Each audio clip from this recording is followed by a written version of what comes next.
Mes très chers amis, Shabbat Shalom, Medaber Israël Habib Maranana, on est en 5784, Parashat Vayelech. Il y a un passage qui est très étonnant. Vayar Hashem Be'ohel Moed, Hashem est apparu à Moshe Rabbeinu Be'ohel Moed dans une nuée, et il lui a dit, Vayomer Hashem El Moshe, il a dit à Moshe, Inecha, Shochev im Avotecha, Vekam, voilà. Vekam ha'am hazeh vehine acharei Elohei nechar haaretz asher huba shama bikirbo va'azavani ve'efer et beriti asher karti ito. Et donc il dit à Moshe Rabbeinu, voilà, tu vas reposer avec tes pères, donc tu vas être un iftar, tu vas quitter la terre, oui, et ce peuple va se lever. Il va, en quelque sorte, se prostituer, va s'adonner à des pratiques idolâtres des gens de la terre, dans laquelle je vais le conduire là-bas, et il va m'abandonner à moi, Hachem, il va m'abandonner, il va briser l'alliance que nous avons que nous avons conclue ensemble. Et on a beaucoup de mal à comprendre le lien entre le début du passage que Moshe Rabbeinu va finir sa vie sur terre, et le fait que les gens vont fauter. Évidemment, on peut le comprendre de manière superficielle. On ne voit pas vraiment le lien entre le début et la fin du passage. Qu'est-ce que beaucoup déplore que quand il n'y a plus la direction de Moshe Rabbeinu, quand Moshe Rabbeinu n'est pas là pour plaider la cause des Bnei Israël, alors effectivement, les fautes vont s'accumuler. Bon, mais il n'y a pas de rapport réel.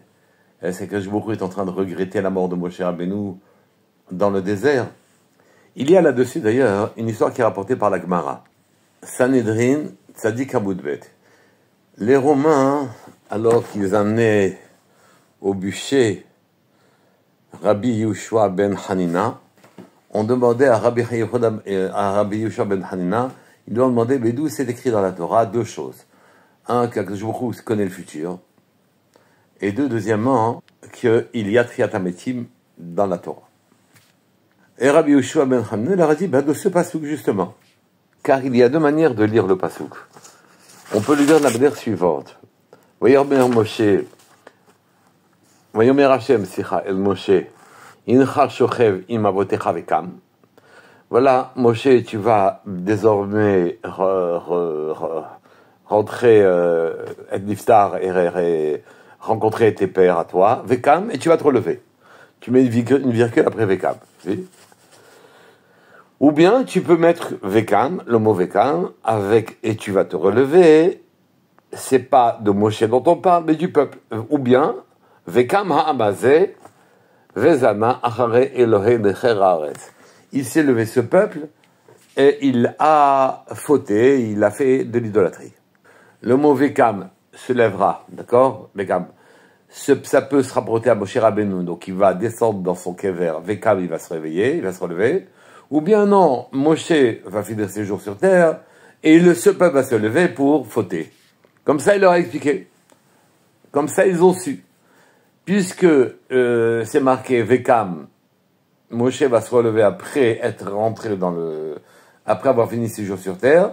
Donc ici, c'est Triat HaMetim. Mais si tu mets Vekam avec le peuple, il va rentrer en Israël, il va fauter. C'est ce qui s'est passé. Il s'agit de situez-vous correctement. On est dans la chute, la destruction du deuxième Beth Amikdash, oui. Et là, les Romains interrogent des tzadikim, alors que le peuple juif est en pleine détresse de la destruction du deuxième Beth Amikdash. Mais les Romains n'ont pas accepté.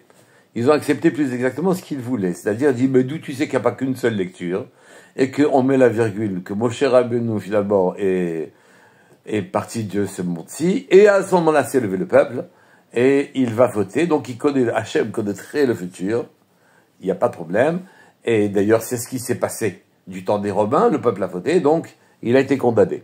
Ils n'ont pas retenu la possibilité d'apprendre les deux choses du même pasouk, de faire permuter le Vekam, soit du côté de Moshe, soit du côté de la fin du pasouk que le peuple a fauté.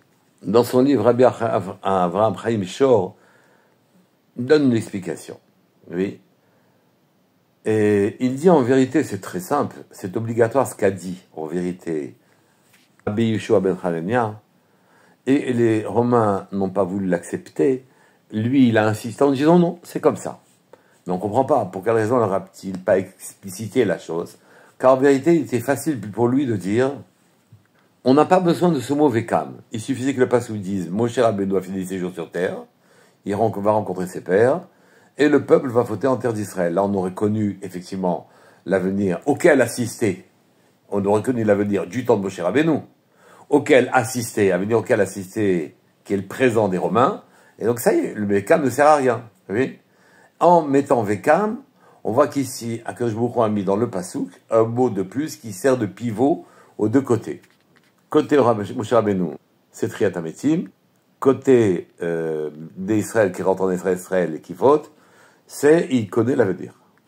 Mais Rabbi Gershon Fishman va donner une explication qui nous permet de comprendre à la fois pourquoi la dracha explicitant les deux enseignements est obligatoire et pour quelle raison il n'a pas dit ça aux Romains. En vérité, ce passouk s'exprime un grand regret d'Akadosh Baruch Hu. Compte tenu des événements et des mérites qui sont les mérites du clan d'Israël à l'époque, alors Moshe Rabbeinu n'a pas pu rentrer en Eretz Israël. S'il était rentré en Eretz Israël avec eux, le temple qu'ils y auraient construit aurait été indestructible et les Bnei Israël n'auraient plus fauté. Donc on aurait atteint en quelque sorte la fin des temps et la fin de tous les peuples de la terre avec l'avènement de Mashiach.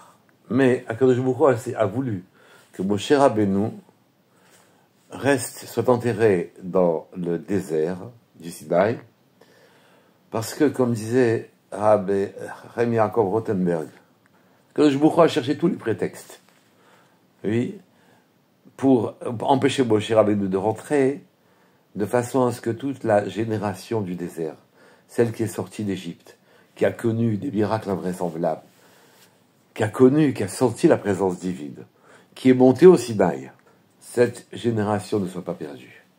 Il est évident que du temps de Mashiach et de Triat HaMetim, Moshe Rabbeinu, qui bénéficiera naturellement de Triat HaMetim, ne pourra pas se relever sans plaider à la cause de toute sa génération à lui. Que je vous l'a enterré dans le désert avec cette idée, en cherchant, disait le Rouf, des prétextes.